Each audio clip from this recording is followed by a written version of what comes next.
Hello, Pearl Jam fan community. Welcome to the Wishlist Foundation's interview series, Candle of Thought, where we illuminate the people, causes, and music that are important to the Pearl Jam community. I am your host, Chrissy Ferguson. On Thursday, September 12th, Pearl Jam will be playing in Baltimore at the CFG Bank Arena, and our Wishlist Foundation pre-party will take place from 1 to 6 p.m. at Section 771, which is located at 504 Washington Blvd. As always, we will have awesome raffle items, and you won't want to miss bidding on the band-signed poster generously donated by Vitology Foundation and Pearl Jam. Our beneficiaries for this event are Crohn's and Colitis Foundation, Tap Cancer Out, and Vitology Foundation.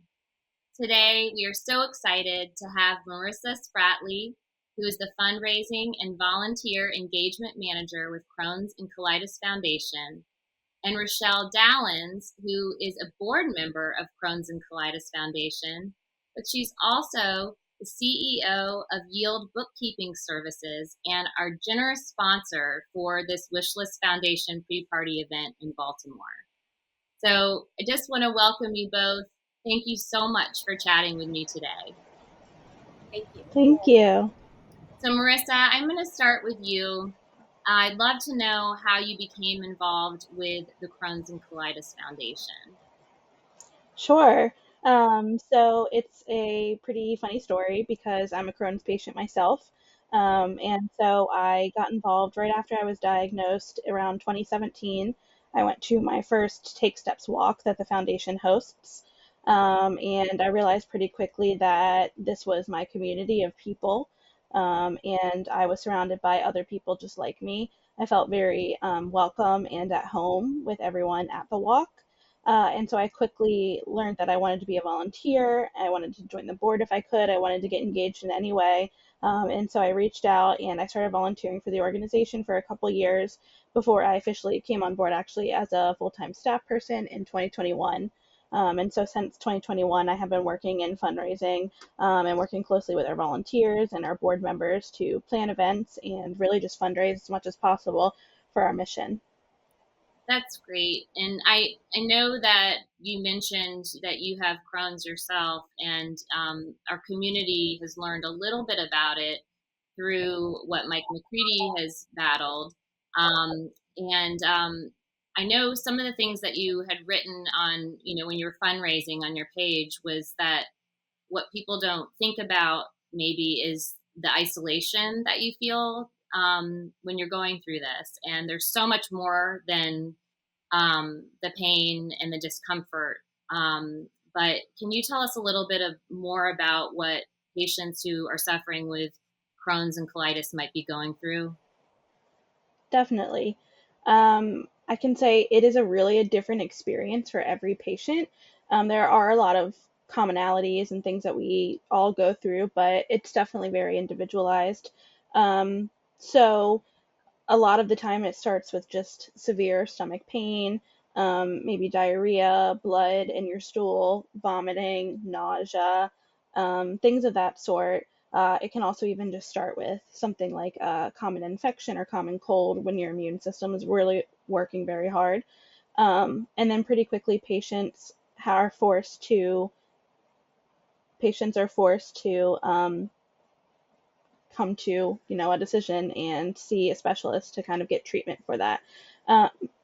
So once you're diagnosed and you kind of understand what you're doing, it really becomes a whole different ball game. It involves a lot of gastroenterologist appointments. Many times patients don't just struggle with GI issues, but also have what we call extraintestinal manifestations of the disease, which just means it can affect all other parts of your body outside of the intestines. Crohn's disease can affect your eyes, your mouth, any other organ in your body. A lot of patients who have Crohn's or ulcerative colitis struggle with joint pain and inflammation, just all sorts of autoimmune complications in general. So it really extends in a lot of different areas. So once patients kind of find their GI doctor, they then are often referred to a lot of different specialists to help with some of these other symptoms as well. And from there, it's really about finding a medication and a treatment that works well for you. whether that be a pill or a more advanced treatment like a biologic. Patients often go through a lot of trial and error to find something that works. And in the meantime, might be on things like antibiotics for different infections or steroids to help kind of use as a crutch to get them through a really severe flare until they're able to find something medication wise that works well for them. Um, a lot of our patients struggle with weight loss, hair loss, extreme fatigue, blood loss. And so it can be really daunting and overwhelming as a patient when you're really unwell to advocate for yourself. So at the foundation, we always really encourage people to find a strong partner and patient advocate for you when going to appointments and managing your own health, because it's just something that's extremely helpful when going through a lot of these things. But like I said, every patient is very different. So while these may be some symptoms for some patients, it can look a lot different. We have patients who are able to live pretty happy, healthy lives once they're on their medication. And then we have patients who unfortunately really struggle for a very long time, might be in and out of the hospital, might involve several surgeries to either remove part or their entire bowel. And yeah, it really just depends on the person. So those are some of the different commonalities, but again, can be very different for each individual. So how can we help when we're fundraising at the pre-party in Baltimore? What will those funds go to help those who are suffering from this? Yeah, this is my favorite part because the foundation really is a true steward of the donor's dollar. Over 80 cents of each dollar raised goes directly toward our mission to find a cure for Crohn's disease and ulcerative colitis, and in the meantime, improve the quality of life for our patients so that our patients are not struggling and suffering needlessly in the meantime. So the dollars will go directly towards supporting patients. That includes support groups, online resources, and toolkits for our patients, including things like how to advocate for yourself, maybe how to file for disability, different things that patients might need in the meantime.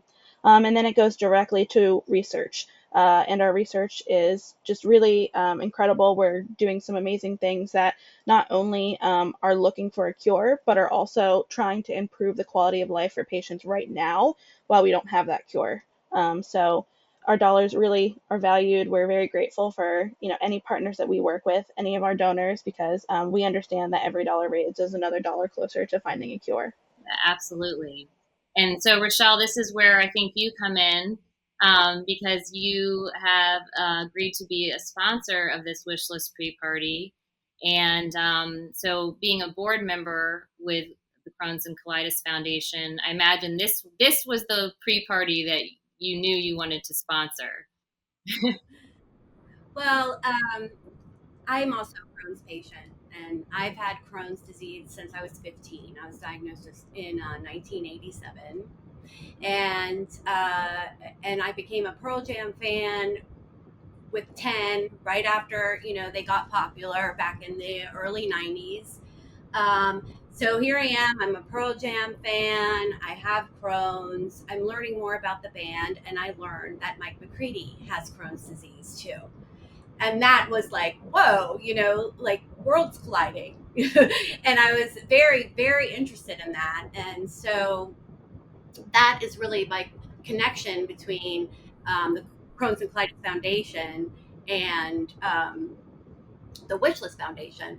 But then when I opened my own company, which is named Yield Bookkeeping Services after Pearl Jam's album called Yield, I want to do everything that I can to raise money for the Crohn's and Colitis Foundation because it's so important to me.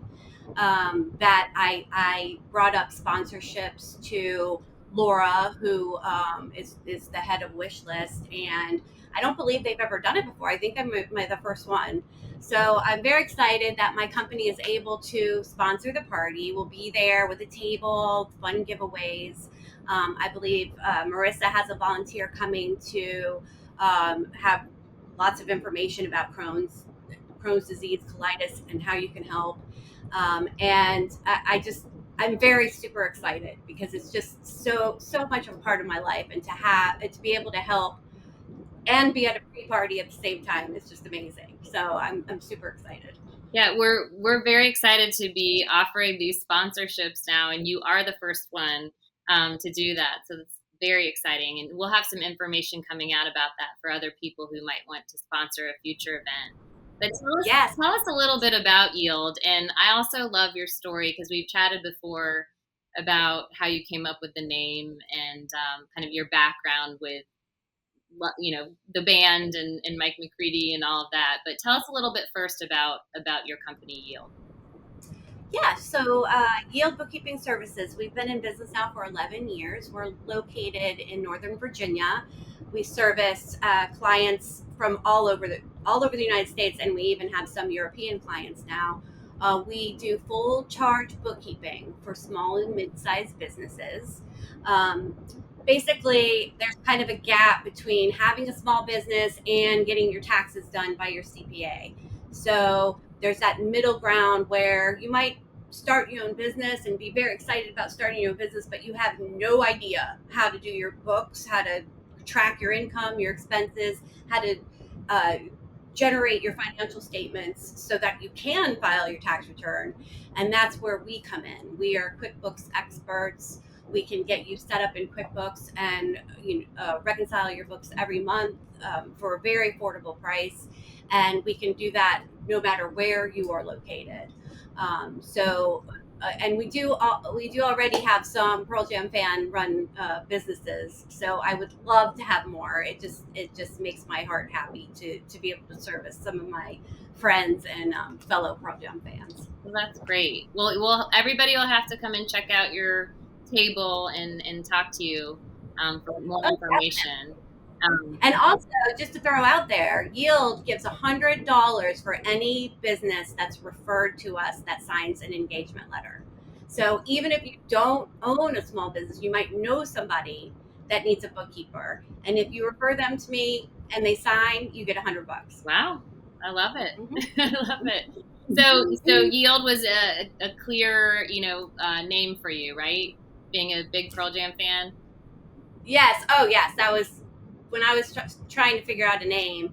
I actually Googled like bookkeeping company names, and I was reading, and Yield was on that list. And as soon as I saw it, I was like, "Oh, that's perfect," because it ties right back into Pearl Jam. So yeah. Oh, that's great.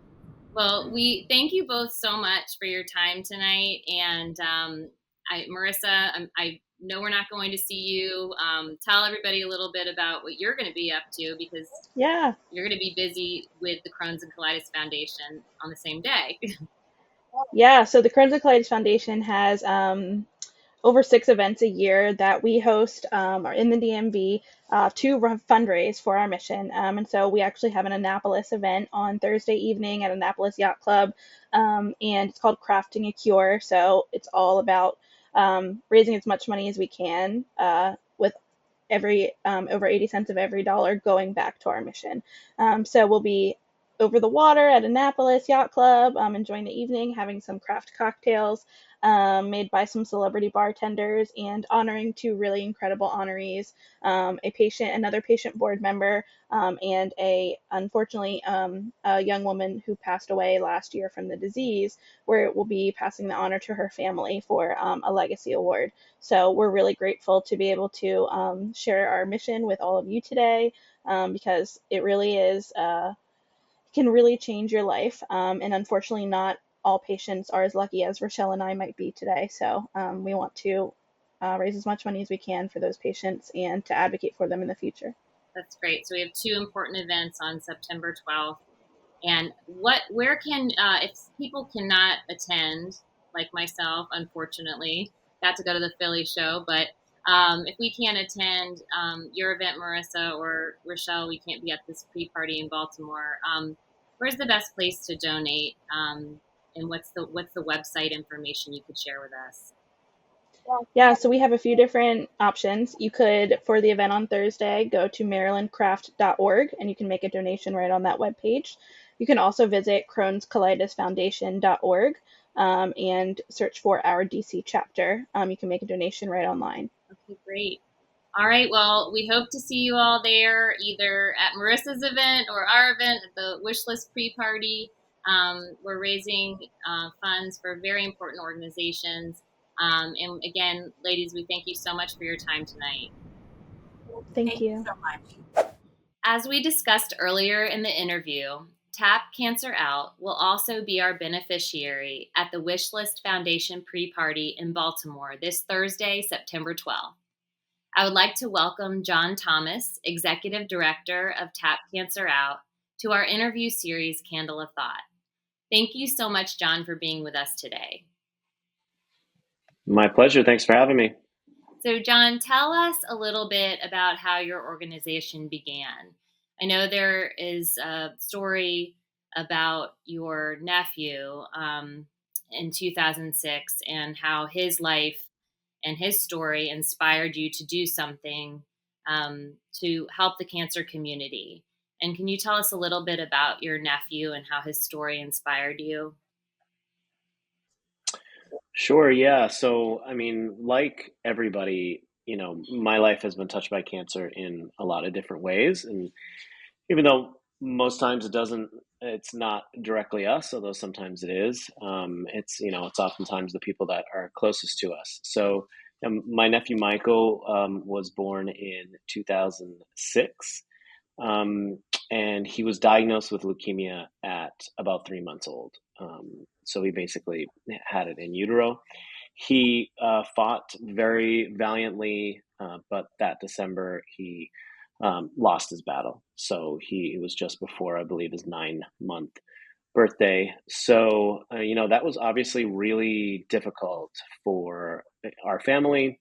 I had lost family members before to cancer, but certainly not that young. And that was a real sobering event for all of us. And I remember going into his room for the last time, and he was pretty unrecognizable, unfortunately, because of the effects of both the cancer and the treatment. Um, and it was jarring and saddening. And that I remember thinking, like, man, I did nothing to help. Like, thoughts and prayers certainly weren't enough. And obviously, I wasn't in that moment going to be able to do anything to save Michael, but maybe I could do something in the future that could spare another family and another life. So, in that moment, I certainly didn't know what it was. I was hoping that someday it would come to me. But it wasn't until 2010 where the idea really did come to me. I was actually at a charity event called the Classy Awards to support one of my friends who actually is a co-founder of Classy, which is a nonprofit fundraising software, which we use at Tap Cancer Out. But in 2010, I was just a friend flying out to San Diego, but I was super inspired by all the work that everyone was doing. And that's when I was like, I have to do something. I don't care what the idea is.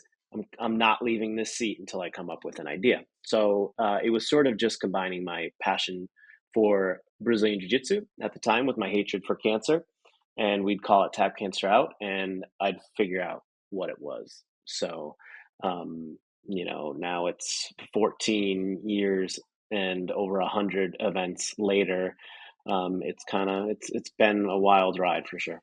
So you had this passion for jiu-jitsu, and you had this, your heart was very heavy from this, horrible loss in your family. So how did you decide that that was all going to come together to help other families with cancer? I saw that the Leukemia and Lymphoma Society came together with you at one point, but how did you come together? So many people experience loss in this way and they want to help and they don't even know where to start.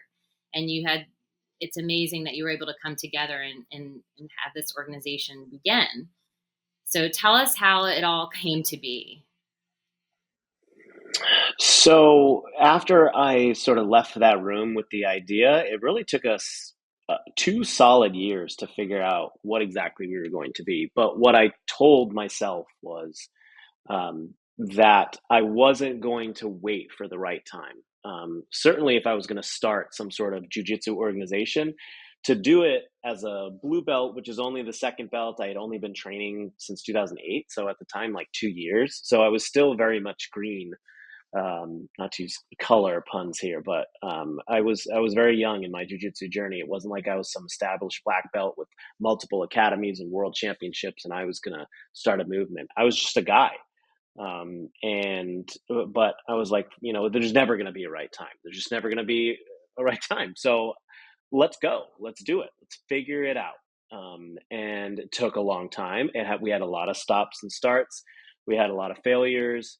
A lot of times where I was like, maybe this community isn't ready for it. But once we really figured out the right idea, which was to host our own events, and turn them into charitable events and motivate the participants to fundraise and give them rewards for fundraising.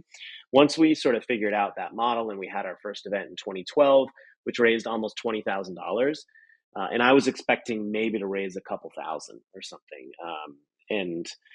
The event didn't really cost much. We begged, borrowed, or stole everything that was a part of it, every person that was working at it. So to raise almost 20,000 in that year, we were able, just from that one event and, selling a few t-shirts and things like that, we were able to donate $26,000 to the Leukemia Lymphoma Society, which was our first beneficiary. A lot of beneficiaries didn't want to work with us, wouldn't return our calls. It wasn't an earth-shaking amount of money. It was for us, but for some of these organizations, it wasn't for them. But also the idea of partnering with a jiu-jitsu organization, they just didn't understand it and weren't sure if they wanted to be a part of it. But the Leukemia Lymphoma Society said, absolutely, we'd love to have you. So that kicked off a 2-year primary beneficiary partnership, but we've actually been donating to them almost, I wouldn't say almost every year, but many years after that, including last year and the year before, when we have additional funds to distribute beyond our committed gifts to our beneficiaries, we always try to give to the first handful of beneficiaries that decided to make the leap with us.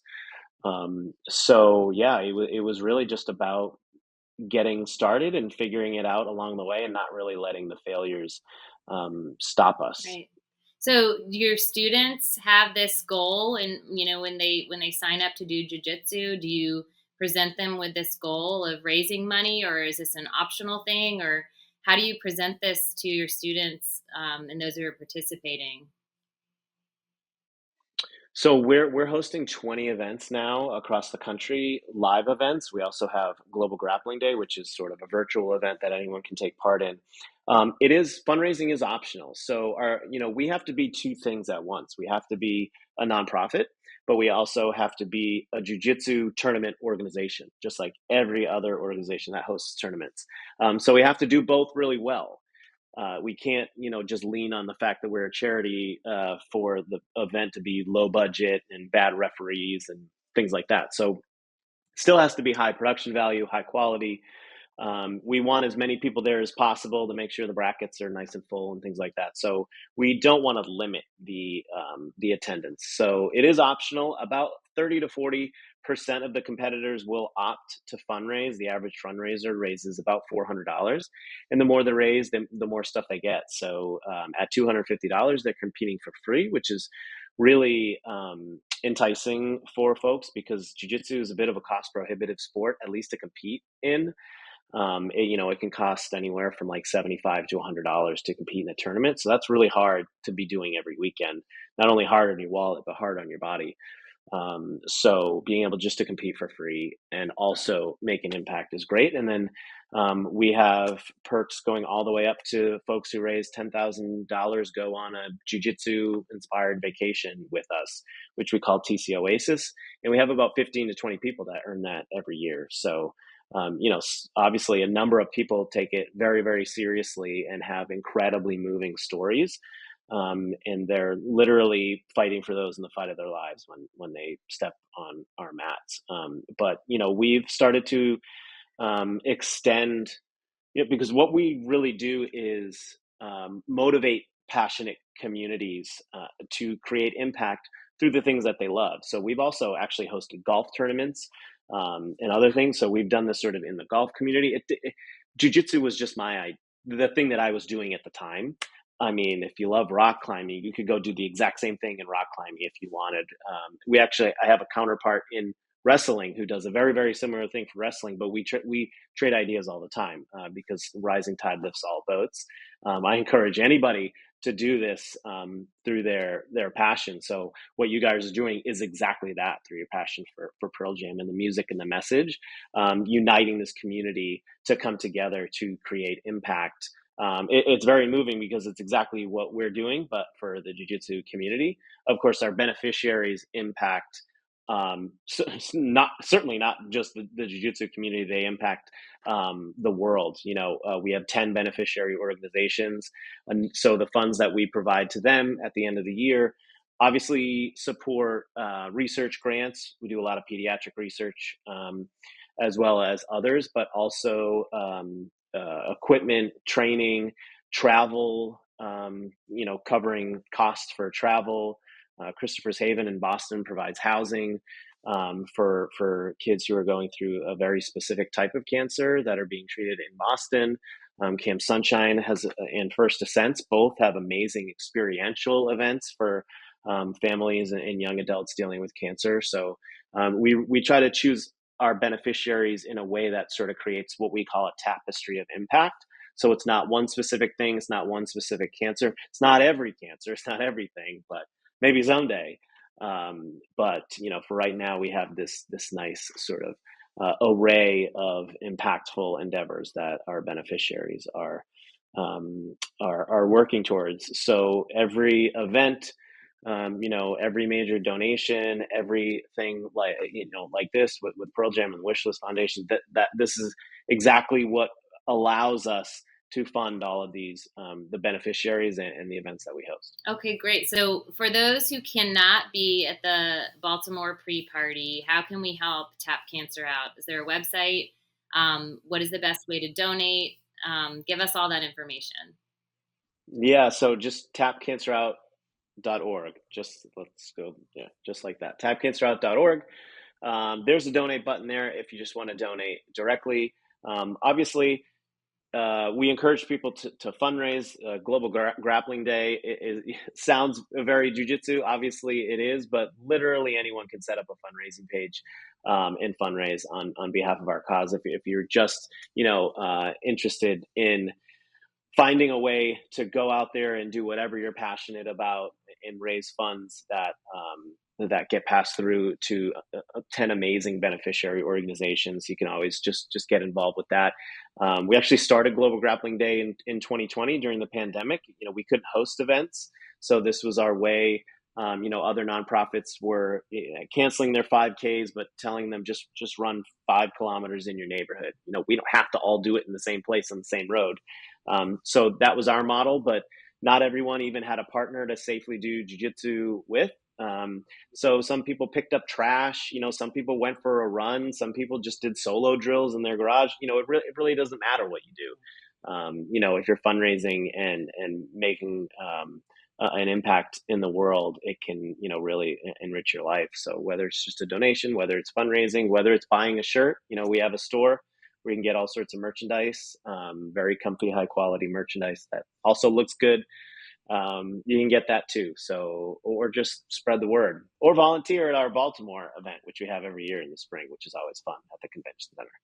Okay, great. Well, thank you, Jon, for telling us more about your organization and how it came about. And hopefully we'll have a lot of Pearl Jam fans coming out to the show, to the pre-party Wishlist Foundation on Thursday, the 12th. And again, you heard all of the information for the organization. If you all cannot be present, please help Tap Cancer out. It sounds like an amazing, amazing cause. And we just thank you again, Jon. Appreciate it. My pleasure.